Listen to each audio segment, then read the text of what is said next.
अस्सलाम वालेकुम व्यूवर, उम्मीद करता हूँ सब खैरियत से होंगे। आज का वीडियो बनाने का हमारा ये मकसद है कि आए रोज़ पाकिस्तान में महंगाई बढ़ती जा रही है, लेकिन यहाँ पर वही सब खामोश है।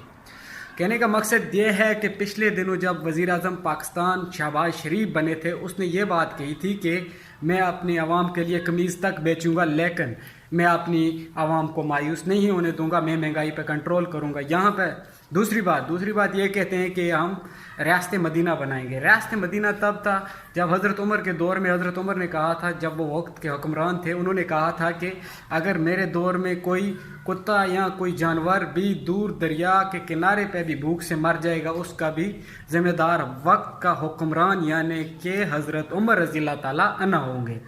तो वो था रियासत मदीना वाली बात। तो यहाँ तो आए रोज़ जानी नुकसान में नज़र आती हैं। वो पिछले दिन मैंने एक वीडियो क्लिप देखा सोशल मीडिया पर, तो एक गरीब शख्स सप्लाई का आटा लेने के लिए लाइन में खड़ा था, तो उसकी डेथ हो गई रश की वजह से।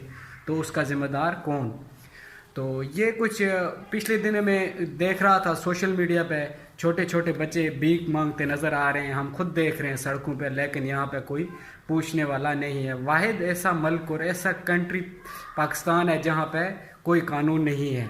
यहाँ पे वाहिद वो शख्स कामयाब है जिसकी लाठी उसकी भैंस, वो इंसान इधर कामयाब है। तो कहने का मकसद ये है कि आए रोज़ महंगाई बढ़ती जा रही है, लेकिन यहाँ पे कोई पूछने वाला नहीं है। उम्मीद करता हूँ कि आज की वीडियो आपको पसंद आई होगी। अगर वीडियो पसंद आई होगी तो हमारा यूट्यूब पे चैनल ज़रूर सब्सक्राइब करें और बेल का आइकन ज़रूर दबाएं ताकि आने वाली वीडियो आप तक पहुँच सके। अगर हमारा फेसबुक पेज पे या वीडियो आप देख रहे हैं तो हमारा फेसबुक पेज ज़रूर फॉलो करें ताकि आने वाली ऐसी लेटेस्ट वीडियो आप तक पहुँच सके। ठीक है, इजाज़त।